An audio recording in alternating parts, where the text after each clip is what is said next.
बिस्मिल्लाहिर्रहमानिर्रहीम अस्सलाम वालेकुम नाज़रीन। जिस तरह कि तुहाडे इलम च है कि इस टाइम बार्डर के हालात कशीदा चल रहे हैं, दोनों मुल्कों की फौज जिहड़ी आमने सामने है और किसी टाइम भी जिहड़ा जंग का आगाज़ हो सकता है। मोदी सरकार नूं जिहड़ी हिंदू इंतहा पसंद तंजीम चला रही है, उसने मोदी नूं भी वाज़ेह अल्फाज कह दिता है कि अगर तू पाकिस्तान के टुकड़े नहीं कर सकता तो असीं यूगी नूं ले आवांगे जिहड़ा पाकिस्तान के टुकड़े करेगा। लेकिन उन्होंने इस चीज़ का इलम नहीं कि उन्होंने टाकरा एक पाक फौज नाल है जिहड़ा दुनिया में अपना मुकाम रखती है और दुनिया तमाम मालिक जिहड़े ने उन्होंने फौजा पाकिस्तान की आर्मी नाल टक्कर लैने तो पहले 100 दफ़ा सोचदियां ने। देखो इस टाइम ना सिर्फ इंडिया पाकिस्तान की जंग है बल्कि इस टाइम नॉन मुस्लिम और मुस्लिम की जंग है। पूरी दुनिया इस टाइम मुस्लिम्स के खिलाफ है और पाक फौज साड़ी वाहिद फौज है जी इस टाइम पूरी दुनिया नूं लैके चल रही है। यानी कि वो सिर्फ अपना दुश्मन सिर्फ इंडिया नूं नहीं समझती बल्कि पूरे दुनिया में जो जो भी मुसलमानों के अगेंस्ट है वो पाक फौज का दुश्मन है। और पाक फौज अपनी पूरी जेडे सोर्सेज इस्तेमाल करते हुए पूरा अपने आप नूं वैपन ली इंफॉर्मेशन ली पूरा यानी कि वो इंफॉर्मेशन के तौर पर वैपन के तौर पर अपने आप नूं उसने अपडेट करके रखे ताकि किसी भी हालात का मुकाबला कर सके। साडे हालत अमन विच वो लोग जिहड़े पाक फौज ते बड़ी उंगलियां उठा रहे सी उन्होंने इस चीज़ का इस टाइम करारा जवाब मिल गया कि जिस टाइम हालात साडे खराब ने इंडिया की हिम्मत नहीं हो रही। हालांकि मोदी ने फ्री हैंड दे दिता अपनी फौज नूं कि तुसीं अटैक करो जिस तरह भी चाहते हो, लेकिन उन्होंने हिम्मत नहीं हो रही कि वो पाकिस्तान पर अटैक करन क्योंकि उन्होंने पता कि आगू इतना करारा जवाब आएगा कि हिंदुस्तान मलिया मेट हो जाएगा। ये इन्होंने लोगों भी करारा उन्होंने लोगों वास्ते भी करारा जवाब है जिहड़े पाक फौज ते हालत अमन विच उंगलियां उठाते सन। देखो बार्डर ते साडी अज फौज लगी है, अज तुसीं पाकिस्तान के किसी शहर विच भी चले जाओ इस तरह रौनक चल रही ने कि जिस तरह ईद आई है, जिस तरह कोई टेंशन है ही नहीं, जिस तरह बार्डर बिल्कुल पुरअमन चल रहा है, पाकिस्तान नाल कोई मसला है ही नहीं। ये क्यों चल रहा है, किस वजह नाल चल रहा है कि साडी फौज इस टाइम बार्डर ते बैठी है और असीं इस टाइम सुकून नाल अपने बच्चों नाल रोजमर्रा की जिंदगी के रोजमर्रा के मामलात मसरूफ हाँ। किसी तरह उंगली उठाने दे पहले ये 100 दफ़ा सोच लेना चाहिए कि उसका कम की है, उसने हालात नाल किस तरह निपटना है।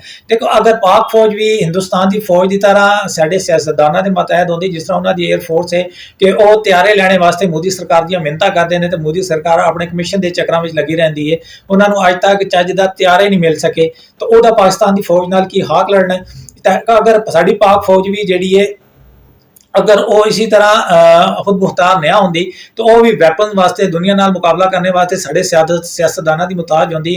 और साढ़े सियासतदान जिहड़े ने वो किस किस्म दे ने उन्हां दा करप्शन विच की रेटिंग चल रही है पाकिस्तान का बच्चा बच्चा की पूरी दुनिया ही जानती है।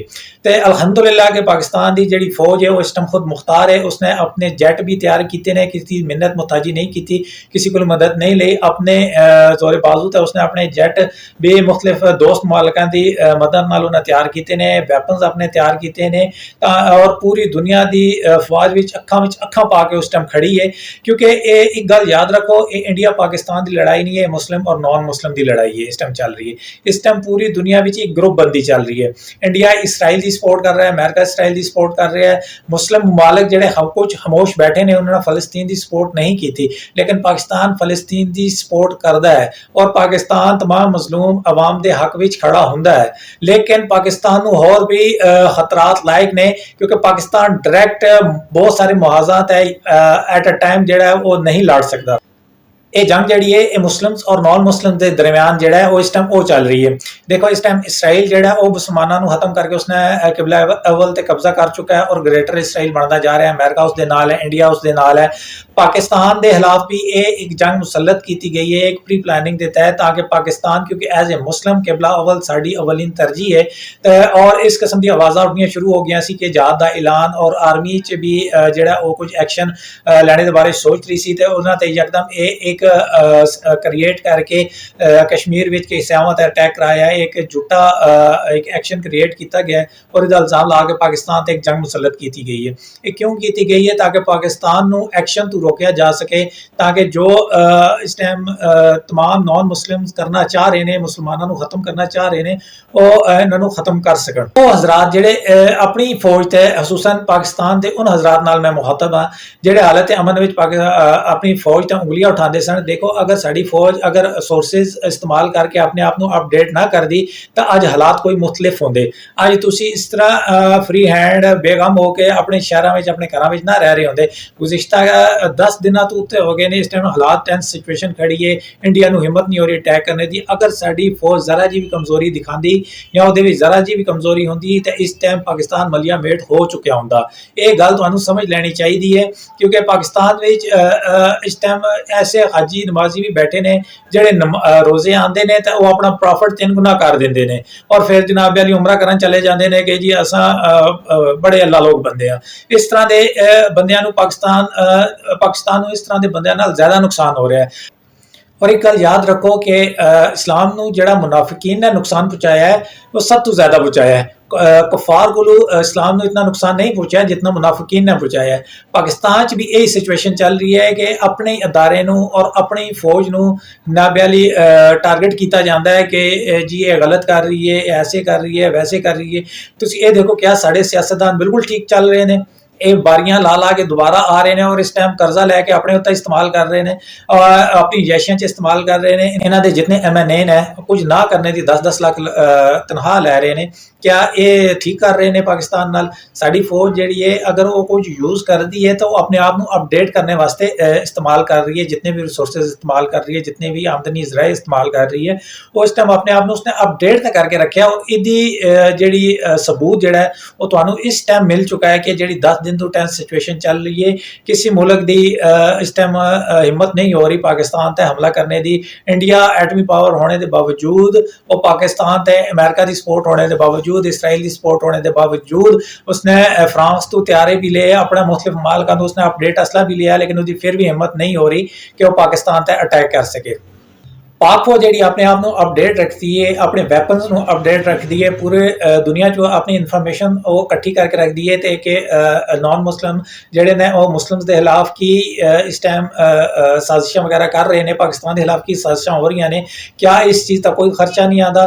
असी कोई छोटी जी इन्फॉर्मेशन किसी इदारे चो लैन जाने तो वो भी असी कितने हज़ार लखा रुपये रिश्वत देने एक छोटी जी पर्ची वास्ते भी। तो क्या पाक फौज जी अपने आप को पूरी दुनिया में अपडेट रख रही है कि ऐ फ्री हो रहा है? देखो जो इस टाइम उंगली उठा रहा पाक फौज तो उन्होंने अपने गिरबान च भी जागना चाहिए, उन्होंने हालात को देख के फिर किसी बंदे ते उंगली उठानी चाहिए कि ये दारा इस टाइम किस सिचुएशन में डील कर रहा है, ये जंग किस सिचुएशन है। सिर्फ पाकिस्तान ना देखो, पाकिस्तान के सियासतदानों ना देखो, पाकिस्तान के सियासतदानों ने अज तक पाकिस्तान वास्ते किया की है।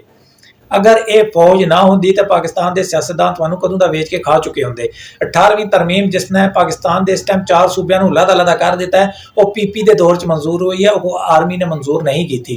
ये एक जी गल है, ये पूरी आवाम के कान खोलने वास्ते, अखा खोलने वास्ते ये काफ़ी है। बहुत से लोगों को ये इशू है कि फौज जी सियासत में मुदाखलत कर दी है। देखो साडा केड़ा सियासतदान है जिसने पाकिस्तान वास्ते काम किया है, पाकिस्तान को एक मुकाम तक लैके गया है। सिर्फ वो इकतदार चाहते हैं, अपना पैसा बनाते हैं और साइड तो हो जाते हैं। इकतदार चाहते ने पैसा बनाते हैं, इल्जाम फौज ते लाते हैं जी फौज सानू कुछ करन नहीं दे रही। क्या फौज तुहानू ये कह रही है कि तुसी अपने कखपति आए सी तारोपति बन के तुसी टुर जाओ? क्या ये तुहानू फौज कह रही है कि काम करके जाओ? अवाम वास्ते क्यों नहीं कर रहे? क्या फौज ने तुहानू रोकया है कि अवाम की फलाह वास्ते काम नहीं करना?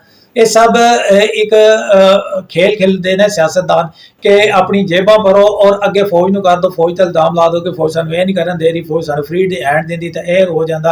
अज बिजली महंगी है तो क्या फौज की वजह नाल, पेट्रोल महंगा तो क्या फौज की वजह नाल है? क्यों जेडे IMF को डॉलर लेंदे हो वो अपनी यशियां ते उड़ा लेंदे हो? IMF ने अपनी यशियां क्यों नहीं खत्म कर रहे? पाकिस्तान ते टैक्सेस लग रहे हैं, पाकिस्तान की आवाम ते टैक्सेस लग रहे हैं, लेकिन सियासतदान ना कोई टैक्स दे रहा बल्कि उल्टा यशियां कर रहा है। क्या ये फौज तुहानू कह रही है कि यशियां करो और पाकिस्तान की आवाम नूं तुसीं भुग्या मारो? ये सब एक ड्रामा क्रिएट कर रहे हैं सियासतदान, ये वारियां ते वारियां ला रहे हैं। अगर तुसीं अपनी फौज नूं बार्डर तक महदूद कर दोगे तो फिर फौज जिहड़ी वो बार्डर तक ही महदूद होकर रह जाएगी। दुनिया दे नाल या दुनिया के वैपन्स नाल, दुनिया की इंटैलीजेंस नाल वो मुकाबला नहीं कर सकेगी। इसलिए अल्हम्दुलिल्लाह कि साड़ी फौज इन्हां सियासतदानां दे मातहत नहीं है। शुक्र अल्हम्दुलिल्लाह वो खुद मुख्तार है, इस टाइम अपने मामलात नूं वो देख रही है, अपने वैपन्स नूं अपडेट रखती है, अपनी इंटैलीजेंस नूं अपडेट रखती है। इसी वजह नाल जिहड़ी पाकिस्तान की फौज है और दुनिया के जिहड़े नॉन मुस्लिम कंट्री ने उन्हां दी अखां विच खटक रही है और उन्हें सिर्फ एक वाहिद जरिए यही ढूंढिया है कि पाकिस्तान की आवाम के अंदरों बंदे खरीदो जिहड़े फौज के खिलाफ बोलन और इसनूं बदनाम करन और आवाम जिहड़ी फौज के मुखालफ होवे और इसका फायदा जिहड़े नॉन मुस्लिम कंट्रीज उठाण। लेकिन अल्हम्दुलिल्लाह ऐसा होएगा नहीं। बाशऊर ਮੁਸਲਿਮਸ ਜਿਹੜਾ ਪਾਕਿਸਤਾਨ ਦਾ ਹੈ ਉਹ ਹਮੇਸ਼ਾ ਫੌਜ ਨਾਲ ਖੜਾ ਹੈ, ਉਸ ਨੂੰ ਹਾਲਾਤ ਦਾ ਅੰਦਾਜ਼ਾ ਹੈ ਔਰ ਉਸਨੇ ਆਪਣੇ ਸਿਆਸਤਦਾਨਾਂ ਨੂੰ ਵੀ ਦੇਖਿਆ ਹੋਇਆ ਹੈ ਕਿ ਕੌਣ ਇਸ ਟਾਈਮ ਕਿਤਨੇ ਪਾਣੀ 'ਚ। ਚੰਦ ਕੁਛ ਬੰਦੇ ਤੁਸੀਂ ਇਸ ਟਾਈਮ ਸੋਸ਼ਲ ਮੀਡੀਆ ਤੇ ਵੀ ਦੇਖ ਲਓ, ਉਹ ਬੰਦੇ ਜਿਹੜੇ ਬੜੇ ਵੱਧ ਚੜ੍ਹ ਕੇ ਫੌਜ ਦੇ ਖਿਲਾਫ ਬੋਲ ਰਹੇ ਸੀ, ਅੱਜ ਫੌਜ ਦੇ ਹੱਕ 'ਚ ਬੋਲ ਰਹੇ ਨੇ। ਕਿਉਂ ਫੌਜ ਨੇ ਬਾਰਡਰ ਸਿਕਿਉਰ ਕੀਤਾ, ਉਹ ਇਸ ਟਾਈਮ ਯਾਸ਼ੀਆਂ ਕਰ ਰਹੇ ਨੇ, ਮਜ਼ੇ ਕਰ ਰਹੇ ਨੇ ਆਪਣੀ ਫੈਮਿਲੀ ਨਾਲ। ਅੱਜ ਉਹਨਾਂ ਨੂੰ ਫੌਜ ਚੰਗੀ ਲੱਗ ਰਹੀ ਹੈ, ਹਾਲਾਤ ਅਮਨ ਵਿੱਚ ਉਹ ਫੌਜ ਦੇ ਖਿਲਾਫ ਸੀ। ਤੇ ਇਹ ਵਾਜ਼ਿਆ ਔਰ ਸਬੂਤ ਹੈ ਕਿ ਫੌਜ ਦੇ ਖਿਲਾਫ ਇਸ ਟਾਈਮ ਪ੍ਰੋਪਗੈਂਡਾ ਪੂਰੀ ਦੁਨੀਆ ਵਿੱਚ ਚੱਲ ਰਿਹਾ ਹੈ, ਕਿਉਂਕਿ ਇਹ ਫੌਜ ਜਿਹੜੀ ਹੈ ਇਹ ਪਾਕਿਸਤਾਨ ਦੀ ਔਰ ਸਭ ਤੋਂ ਵੱਡੀ ਵੱਧ ਕੇ ਇਹ ਮੁਸਲਿਮ ਫੌਜ ਹੈ। ਇਹ ਉਹ ਫੌਜ ਹੈ ਜਿਹੜੀ ਮੁਸਲਿਮ ਫੌਜ ਪੂਰੀ ਦੁਨੀਆ ਨਾਲ ਟੱਕਰ ਲੈਣੇ ਦੀ ਸਲਾਹੀਅਤ ਰੱਖਦੀ ਹੈ। ਇਸ ਲਈ ਕਿ ਆਪਣੇ ਅੱਖਾਂ ਔਰ ਦਿਮਾਗ ਖੋਲੋ ਔਰ ਹਮੇਸ਼ਾ ਸੁਣੀ ਸੁਣਾਈ ਹੈ ਸੋਸ਼ਲ ਮੀਡੀਆ ਤੇ ਜਾਂ ਇਹ ਜਿਹੜੇ ਮੁਖਤਲਿਫ ਪੈਸੇ ਲੈ ਕੇ ਜਿਹੜੇ ਸਿਰਫ ਬਦਨਾਮ ਕਰਦੇ ਨੇ, ਇਹ ਵੀ ਇੱਕ ਕਿਸਮ ਦੇ ਟੈਰਰਿਸਟ ਚਾਹੁੰਦੇ ਨੇ। ਇਹਨਾਂ ਦੀ ਕੰਨਾਂ ਤੇ ਇਹਨਾਂ ਦੀ ਗੱਲਾਂ ਤੇ ਕੰਮ ਧਰਿਆ ਕਰੋ ਔਰ ਆਪਣੇ ਫੌਜ ਨਾਲ ਖੜੇ ਹੋਵੋ, ਆਪਣੇ ਆਪ ਨੂੰ ਮਜ਼ਬੂਤ ਕਰੋ, ਕਿਉਂਕਿ ਇਸ ਟਾਈਮ ਜਿਹੜੀ ਜੰਗ ਹੈ ਉਹ ਮੁਸਲਿਮਸ ਔਰ ਨਾਨ ਮੁਸਲਿਮਸ ਦੀ ਚੱਲ ਰਹੀ ਹੈ।